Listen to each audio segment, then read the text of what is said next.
아휴, 며느래가 그냥 술을 좀 한 게 아니네. 저저바닥에 널브러져 정신없이 자고 있는 꼬락서니 하고는. 얘 며느라가야 옆에 있는 소주병이라도 치우게 일어나봐라 좀. 뭐야. 흔들지 마. 메스꺼려. 그래, 술을 그렇게 퍼마셨으니 당연히 속이 뒤집어지겠지. 근데 네가 나만큼 속이 뒤집어질까? 당장 안 일어나? 오늘 사연글은 시어머니가 정신줄 놓은 며느리를 사람 만들어 보려다 포기하고 눈 돌아가 뒤집어 엎었다는 사연글인데요. 썰라디오 사연 시청 전에 구독, 좋아요, 알람 설정 먼저 부탁드리며 그럼 오늘의 썰라디오 사연 바로 시작하겠습니다. 가까스로 일어난 며느리는 저를 알아보자마자 사색이 돼서 입을 다물더군요. 저는 말했습니다. 너 힘들고 답답한 거 아는데 아무리 그래도 이건 아니지 않니? 너 애 엄마야, 애 엄마. 아무리 힘들어도 네 새끼 네가 챙겨야지. 남편한테만 애들을 맡기면 되겠어? 술 먹고 이게 뭐 하는 짓이야? 아무리 애들이 어려서 기억을 못한다 하더라도 부모인 네가 먼저 부끄러워할 줄 알아야지. 어머님이 뭘 아신다고 그러세요? 저도 너무 힘들어서 그런다고요. 매일 애들이랑 씨름하면서 밖에 나가지도 못하고 애들은 울고 할 일은 산더미고 저도 답답하고 괴롭다고요. 확 사라지고 싶을 정도로 힘들어요. 얘 내 자식이 셋이다, 셋. 세상 사람들이 다 이해 못해도 나는 이해하지? 그래, 엄마가 돼서 아직 잘 기지도 못하는 애들 돌보는 거 결코 쉬운 일 아니다. 거기다가 애 아빠 출근하면 너 혼자 남아서 봐야 하고 심지어 밀린 집안일까지 있으니 답답하고 짜증나고 힘들 거야. 내가 너무 잘 알지? 근데 그렇게 살겠다고 선택한 건 너야. 누가 강요했니? 상현이가 너 속여서 이렇게 살고 있는 거야? 아니잖아. 내가 너 막 임신했을 때 그래도 연년생이면 너무 힘들지 않을까 했을 때 너 괜찮다고 애들이 나이 차이 많이 안 나면 친구 같으니까 좋을 거라고 했잖아. 사람이 물론 본인이 내린 선택을 다 후회 없이 받아들여야 하는 건 아니지만 아무리 그래도 어떻게 애들 내버려두고 오전부터 술을 먹고 자. 그것도 약까지 먹는 애가. 제가 이럴 줄 알고 애 낳았어요? 저도 이럴 줄 몰랐어요. 이렇게 답답하고 내 생활 하나 없이 살 줄 모르고 낳았다고요. 야, 송현주, 너 목소리 안 낮춰? 점점 높아지는 언성의 아들이 들어오더군요. 아들은 무서운 얼굴로 며느리에게 말했습니다. 너 당장 엄마한테 사과해. 왜 도와주러 오신 엄마한테 화풀인데? 장모님은 알아서 하라고 손 놓고 계신데도 우리 엄마는 너 도와주러 오시고 심지어 매번 반찬까지 만들어서 너 먹으라고 보내주시잖아. 근데 그런 분이 아침부터 술 먹다가 뻗은 며느리한테 이 정도 소리도 못해? 너 말해봐. 지금 네가 잘한 게 하나라도 있는지. 지금 엄마한테 사과 안 하면 나 정말 더는 너 안 볼 거야. 아들의 경고에 며느리는 끝내 제게 잘못했다고 본인이 너무 힘들고 요새 스트레스가 쌓여서 제정신이 아니었다고 울면서 용서를 빌더라고요. 그 모습을 한참 보다가 며느리에게 대체 뭐가 문제인지 뭐가 해결돼야 앞으로 이런 추태를 보이지 않고 애들도 잘 볼 건지 물었습니다. 그랬더니 며느리는 아주 기다렸다는 듯 즉시 답을 내놓더라고요. 어머님 애들 좀 봐주세요. 저 그냥 육아휴직 없이 회사 복귀하고 싶어요. 이대로 가다간 정말 제 집에서 숨 막혀 죽을 것 같다고요. 남편 말대로 저희 엄마는 저한테 알아서 하라고 하셨어요. 엄마도 힘드셔서 애 볼 기운 없다고. 하루 종일 봐달라는 건 절대 아니에요. 저나 남편이나 퇴근하고 집에 오면 애들 보고 어머님은 쉬시면 돼요. 어머니만 도와주시면 저 정말 다시 예전에 제 모습으로 돌아오고 더 열심히 살 테니까 제발 한 번만 저 살려주세요. 네? 간절한 도움 요청을 듣다 옆에 있던 아들을 보니 아들도 내심 제가 저 부탁을 들어주길 바라는 눈치였습니다. 본인도 일하면서 우울증 걸린 며느리 목까지 애 둘을 보는 게 힘들었겠죠. 저는 그럼 둘째가 어린이집 갈 나이가 될 때까지만 돕겠다고 말을 했어요. 그저 제 아들과 며느리의 자식이 아니라 제 손주이니 어쩌겠습니까? 힘들긴 할 테지만 제 손주가 몸이 3개라도 모자란 아빠와 밖으로 나가고 싶어서 우울증 걸린 엄마 사이에서 고통받는 꼴은 저도 두고 볼 수 없으니 말이죠. 근데 제가 막 컬하게 말을 하자 아들이 이러더군요. 엄마, 그럼 저희가 매달 엄마한테 수고 비용으로 150씩 드릴게요. 애 보는 게 얼마나 힘들고 그걸 또 저희 없는 시간에 혼자서 둘이나 봐야 하니까 이 정도는 솔직히 안 받는 거나 다름없죠. 아니 당신 미쳤어? 150이면 내 월급의 절반이야. 어떻게 그걸 매달 어머님께 드려? 그럼 네가 애들 볼래? 그렇게 회사 나가고 싶다며 그럼 그에 상응하는 대가를 치러야지. 요새 애 보면 인당 달에 200씩 받는데 너는 우리 엄마 꽁으로 쓰려고 했어? 아니 그게 아니고 나는 엄마는 그냥 일하시는 만큼 아니 정말 죄송한데 일하시는 것보다 더 적게 보답의 의미로 받아가시는 거예요. 행여 못 받겠다고 하지 마세요. 저 이거라도 엄마 안 드리면 정말 제 마음이 너무 불편할 것 같아서 그래요. 끝내 돈을 받기로 하긴 했지만 저는 150은 도무지 그걸 다 받을 수가 없어서 매달 50만 원의 수고비를 받기로 했습니다. 애들 벌이 뻔히 알고 또 이 집 살 때 빌린 대출금도 남아있는데 제가 어찌 그 돈을 마음 편히 받을 수 있겠어요. 그냥 조금이라도 돈 받으면서 우리 손주들과 시간을 보낸다고 생각을 했죠. 그래서 저는 달에 50만 원씩 받으면서 손주 2명을 봐주기로 했습니다. 드디어 제 황혼 육아가 시작이 된 거죠. 하지만 저는 분명 애 2명을 봐주기로 한 건데 왜 자꾸 제가 봐야 하는 애들이 3명인 것 같은 기분이 들까요? 며느리는 참 아무리 생각해도 기본적으로 어린 시절 제대로 된 교육을 못 받고 그저 금이야 오기야 키운 외동딸 마냥 정말 할 줄 아는 게 없었습니다. 어째 손주들보다도 며느리 뒤치다꺼리 하는 게 더 힘들었네요. 일단 참 입맛이 꼴값이었어요. 아들은 직장이 경기도인지라 출근이 며느리보다 빨랐어요. 아침 먹을 시간도 없어서 그냥 삶은 계란이나 토스트 김밥 같은 걸 들려보냈었죠. 근데 며느리는 더 여유 있는 출근 시간에 밥까지 먹으면서 아주 밉살스러운 말들만 골라 뱉더군요. 밥을 한 입 퍼먹더니 왜 이렇게 밥이 질어요? 나 밥 질면 안 먹는데. 라고 하더군요. 그리고는 숟가락을 턱 내려놓더니 옆에 있는 식빵 봉지에서 빵을 하나 꺼내서 입에 물고 홀랑 가버리더라고요. 아니 본인이 먹고 남긴 밥은 누가 먹으라고요. 그리고 꼭 뭐는 짜고 뭐는 싱겁고 뭐는 조미료 맛이 너무 많이 나고 생선은 왜 이렇게 냄새가 나냐고 사사건건 트집이었어요. 아니 이거 누가 누구한테 시집살이를 하는 건가요? 나중에는 짜증이 나서 며느리가 국이 짜다고 하면 그럼 타먹으라고 물을 가져다 줬고 또 싱겁다고 하면 간장이나 소금을 가져다 줬습니다. 알아서 쳐서 먹으라고요.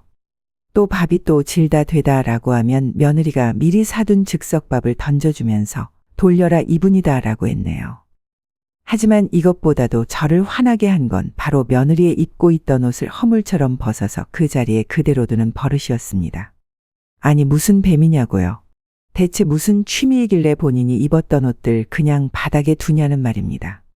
심지어 하루는 제게 이러더군요. 어머님, 제가 벗어둔 스타킹은 꼭 손빨래 하셔야 돼요. 그냥 세탁기에 돌리지 마시고요. 아니 스타킹 손빨래 그거 너 샤워하면서 그냥 조물조물해서 빨면 되지 않니? 올 나갈까 걱정되면 네가 직접 하렴. 바빠 죽겠는데 샤워하면서 그것까지 어떻게 해요? 샤워하면서 바쁘긴 뭐가 바쁘니? 누가 들으면 너가 화장실 청소라도 하는 줄 알겠다. 며느리가 스타킹을 손으로 빨라고 했던 게 진심이었는지 정말 본인이 신었던 팬티 스타킹 몇 개를 뭉쳐서 다용도실 앞에 떡하니 뒀더라고요. 하지만 저는 그걸 세탁기도 손빨래도 하지 않고 그냥 두었습니다. 그리고 며느리가 퇴근하고 샤워를 할 때 조용히 화장실 문을 한 뼘만 열고 그대로 지가 뭉쳐둔 스타킹 뭉치를 냅다 던졌어요. 지 몸 닦을 때 스타킹도 같이 손빨래를 하라고 말이죠. 그러다가 결정적으로 이 사연을 보내게 된 사건이 터지고 말았습니다. 하루는 제가 몸 상태가 급격하게 안 좋았어요. 몸살인지 뭔지 식은땀에 오한에 열까지 나서 아주 죽을 맛이었죠. 그래도 가까스로 몸살약 하나 먹으면서 아들과 며느리가 퇴근하길 기다렸습니다. 다행히 제 손주들이 키우기 힘든 애들이 아니라 첫째도 둘째도 할미 힘들까봐 칭얼거리지도 않고 잘 있었어요. 오후 3시 정도 지났을 때 둘 다 낮잠을 자서 저도 한숨 돌릴 겸 곁에 누웠는데 약기운 때문인지 살짝 잠이 들었네요. 그리고 몇 시간이 지났는지 잠결에 현관문 도어락 열리는 소리가 들리더니 누가 들어오는 소리가 들려서 며느리인가 보다 했어요. 제가 아직 잠기운과 약기운에 취해 거실에 누워있을 때 날카로운 목소리가 거실에 울려 퍼졌습니다. 어머님, 지금 뭐 하시는 거예요? 지금이 몇 시인데 벌써 퍼질러 주무시고 있냐고요. 저는 이때 제가 아직 자느라 꿈을 꾸고 있는 줄 알았습니다. 이게 대체 무슨 일인가요? 하루 종일 아픈 몸을 이끌고 애들 보고 청소하느라 몸이 부서지는 줄 알았는데 저들 퇴근 시간 전에 그 잠깐 애들 낮잠 자는 옆에서 잤다고 들어오자마자 불호령을 내리다니 어느 며느리가 저 말 맞다나 본인 살려준 시어머니한테 이따위로 구냐고요.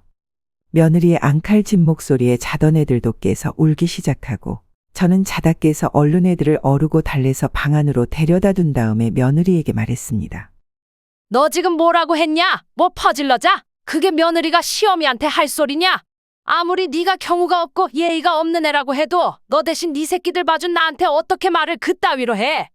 애들을 봤다고요? 거실 한가운데에 누워서 잠이나 자는 게 애들을 보는 거예요? 그리고 지금이 몇 시인데 벌써 이렇게 집안에 커튼을 쳐놔요. 이것 봐, 어머님이 본격적으로 자려고 이렇게 해놓은 거 아니에요?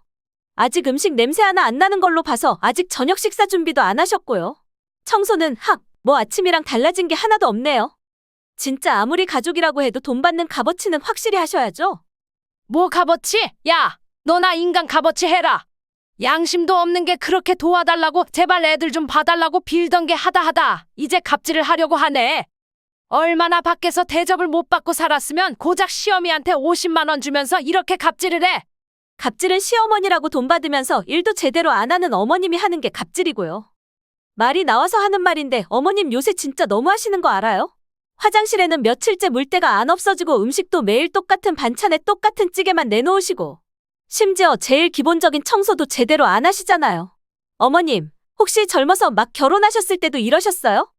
말이나 똑바로 해라. 화장실 물 때는 네가 백날 첫날 내가 물기 좀 제거하고 나오고 환풍기 좀 켜고 나오라고 그렇게 하는 거 안 들어먹어서 그런 거고 음식은 네가 무슨 왕인 줄 아니? 어떻게 매번 다른 국에 다른 반찬으로 모셔? 제발 처먹을 거면 개념이나 염치라는 걸 처먹어봐라 좀. 어머님이 이러시는데 제가 어떻게 어머님을 믿고 경서랑 현준이를 맡겨요? 혹시 제가 안 볼 때 애들도 못 살게 구는 건? 뭐야, 누구야?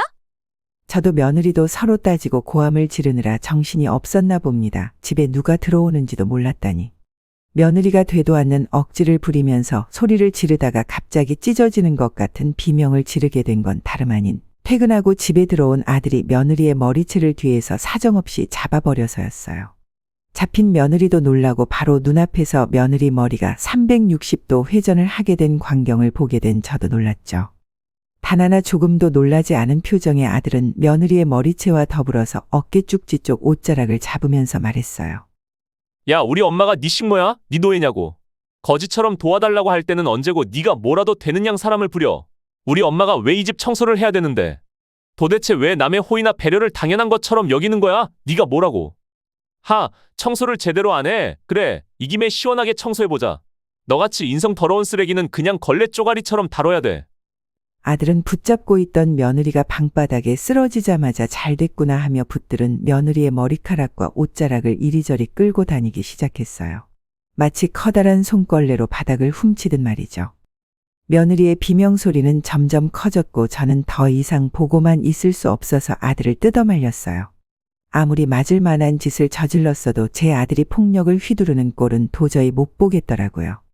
아들은 며느리의 머리채를 노은으로도 분이 안 풀렸는지 연신 시근덕거리면서 며느리를 노려봤어요. 그리고 며느리는 서럽게 울면서 아들에게 소리를 질렀습니다. 네가 뭔데 나를 이렇게 막대해? 그러는 너는 대체 뭔데 우리 엄마한테 막대하는 건데? 누가 막대했다고 그래, 누가? 정당하게 돈 들이면서 해야 하는 일 하라고 하는 게 막대하는 거야? 그리고 얼마를 줬든 우리가 어머님을 월급 주면서 채용한 거나 마찬가지잖아. 너 머리가 그렇게 나쁘냐? 너는 누구 채용할 때 거의 바닥에 무릎 꿇다시피 하고 울면서 제발 살려달라고 해? 우리 엄마는 우리 도와주려고 고작 50만 원 받으시면서 이 나이에 황혼 육아하시는 거야. 너 우리 엄마한테 매번 싸가지 없게 하는 건 알았는데 이따위로 경우 없게 굴 줄은 몰랐다. 이건 뭐 썩은 양파도 아니고 까도 더한 게 나와. 내가 언제 싸가지 없게 굴었다고 그래? 며느리가 발을 동동 구르면서 소리를 지르자 아들은 성큼성큼 걸어서 거실 TV 옆에 장식장으로 다가갔어요. 장식장 위 몇 개 놓여있는 액자와 화분 뒤에서 뭔가를 꺼내서 며느리 앞에 들어보였습니다. 이게 뭔 줄 아냐? 녹음기다, 녹음기. 나는 네가 술 처먹고 엄마한테 꼬장 부렸을 때부터 언젠가 완전히 선을 넘을 줄 알았어. 그래서 엄마가 애들 봐주시려고 집에 들어오셨을 때부터 매일 이 녹음기를 여기에 설치해 두고 갔다고. 이게 사람 음성을 인식해서 자동으로 녹음이 되는 건데, 너 진짜 가관이더라. 지 머리카락이 방바닥에 구르고 있는데 바닥 청소 안 하고 우리 엄마 탓하고, 경서가 물 엎질렀다고 또 왜 물잔을 거기다 뒀냐고 엄마 탓하고, 제정신이냐? 계속 받아주니까 아주 끝까지 가지? 녹음기? 진짜 어이가 없다. 사람을 얼마나 못 믿으면 그딴 더러운 짓까지 해? 이럴 거면 나랑 결혼 왜 했냐? 그렇게 못 믿는 여자랑 애는 왜 낳고 살아? 그래, 나도 진짜 속이 쓰리게 후회 중이야. 네가 이 정도로 막장인 인성인 줄 네 부모도 몰랐겠다. 그래서 이제 그 후회도 더 큰 후회하기 전에 끝내려고. 이혼하자. 너 같은 애랑 도저히 더는 얼굴 마주보고 못 살겠으니까. 이 다음에 어떻게 됐을까요? 아들의 이혼 선언은 며느리 속에 있는 악마를 일깨운 것 같았습니다. 아주 악다구니를 쓰면서 네가 뭔데 나랑 이혼을 해. 니까짓 게 나만한 여자 다시 만날 수 있을 것 같냐. 취소해라 안 그러면 후회하게 해준다. 라고 하면서 참 추잡스러운 방법으로 매달리더군요. 보는 사람이 다 수치스러울 정도로 말이죠. 끝내 아들은 절대 이혼 못한다는 며느리 뒷덜미를 잡고 집에서 내보냈습니다. 내 집이니까 나가라고 여기는 이제 네가 들어올 곳이 아니라고 아주 엄포를 놓고 문을 걸어 잠갔어요. 거실로 돌아온 아들의 얼굴은 마치 일주일 동안 물도 먹을 것 없이 산속을 헤맨 방랑자가 끝내 출구를 찾은 것 마냥 지쳐있고 또 한편으로는 후련해 보이기까지 했습니다. 그런 아들에게 긴 말을 하지 않았어요. 저도 이혼이 최선의 방법이라고 생각하지만 또 그 어떤 선택이든 아들을 믿으니 응원해 줄 거니까요. 잘못된 길로 들어섰다 다시 출발선으로 돌아온 아들의 손을 그저 꼭 잡아줬네요. 아들은 곧바로 이혼 소송을 했습니다. 며느리는 계속해서 이혼은 못한다 보니는 잘못 없다고 하다가 나중에는 아예 이혼에 대한 책임이 모두 아들과 제게 있다는 식으로 본인 변호사를 통해 몰아갔어요. 하지만 그건 사실이 아닐 뿐더러 증거도 없었고 아들에게는 녹음기라는 증거가 있었기에 며느리의 말은 씨알도 먹히지 않았죠. 며느리가 그동안 우울증이다 뭐다 하면서 애들 육아에 전혀 신경을 안 쓴 점 가족이자 시어머니인 저를 마치 노예처럼 부리며 함부로 대한 점을 토대로 책임을 다하지 않고 아들의 직계존속인 제게 부당한 대우를 했다는 점을 들어 며느리의 유책 사유로 이혼 소송을 할 수 있었습니다. 물론 아들은 손주들의 양육권을 받을 수 있었고 며느리가 끝까지 본인에게도 권리가 있다는 집도 며느리에게는 권리가 없다는 결과가 나올 수밖에 없었죠. 회사에 복직한 지 얼마 되지도 않은 며느리는 그 전에 출산휴가와 육아휴직이었을 때도 집안일이나 육아와 같은 본인의 책임과 의무를 다하지 않았으니까요. 2년이 조금 넘은 아들의 결혼 생활은 그렇게 끝이 났습니다. 아들은 재판 결과가 나오는 날 제게 말했어요. 어쩌면 예전에 파혼을 했던 상처를 얼른 잊고 지워버리고 싶어서 성급하게 결혼을 한 걸지도 모르겠다고. 그리고 그렇게 성급했던 벌을 받은 것 같다고 말이죠. 저는 그렇게 말하는 아들에게 말했습니다. 일어날 일은 어쨌든 일어난다고 하더라. 너무 자책하지 말자. 상현아, 이렇게 될 거란 걸 어떻게 알았겠니? 그냥 앞으로 남은 인생 이런 후회 안 하고 살 수 있도록 긍정적으로 생각하자. 만약 결혼을 안 했으면 우리 경서랑 현준이 어떻게 만났겠어. 도저히 지 엄마 뱃속에서 나온 것 같지 않게 예쁘고 착한 우리 손주들. 상현아, 이혼이 뭐 별거니? 그냥 아닌 갭이다 하고 뒤돌아서 남은 내 인생 잘 살면 되는 거야. 걱정하지 마. 상현아, 너한테는 애들도 있고 또 동생들도 있고 이 엄마도 있는데 더 이상 필요할 게 뭐가 있고 걱정할 게 뭐가 있겠니? 그 후로 저는 아예 아들과 같이 살고 있습니다. 아들은 싱글데디라고 혹여 애들에게 마땅한 관심이나 사랑을 본인이 못 줄까봐 잠도 줄이고 또 일도 줄여가면서 애들에게 헌신을 하고 있어요. 출근 전까지 애들 얼굴 한 번이라도 더 보고 기저귀라도 갈아주고 가려고 하고 퇴근하면 아예 양쪽에 한 명씩 끼고 떨어지질 않습니다. 예전에는 좋은 사람을 만나 좋은 가정을 꾸리려고 노력했다면 지금은 그저 좋은 아빠, 좋은 아들이 되기에 집중하고 살고 있네요. 그런데 그러던 어느 날 제 며느리였던 그것이 아들에게 소식을 알려왔더라고요. 아들과 이혼 후 3개월도 채 지나지 않아서 3살 아래 연하의 남자와 동거를 시작했다고요.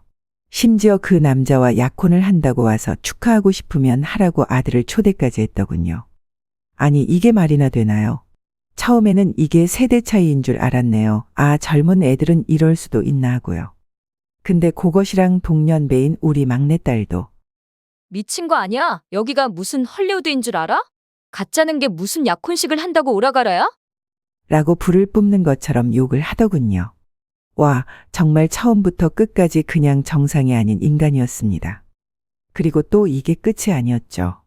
약혼식을 한다고 그 유난을 떨고 1년도 되지 않아서 또다시 아들에게 연락을 해왔어요. 처음에는 저도 몰랐습니다.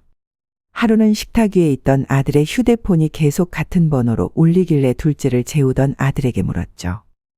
얘 이거 누구니? 아니 누군데 아까부터 쉬지 않고 계속 전화를 해대? 근데 알고 보니 그것이었어요. 며칠 전부터 계속 전화를 한다고 하더라고요. 그 약혼한 남자와 헤어졌다고 그 남자가 신혼집 전세금 가지고 잠수를 탔다며 도와달라고 아들에게 연락을 했다는 겁니다. 아휴, 아니 제 아들이 무슨 호구도 아니고 부르면 달려가는 구조대원도 아니고 왜 이미 볼장 다 보고 끝난 사람한테 동정을 구걸하느냐 말이죠.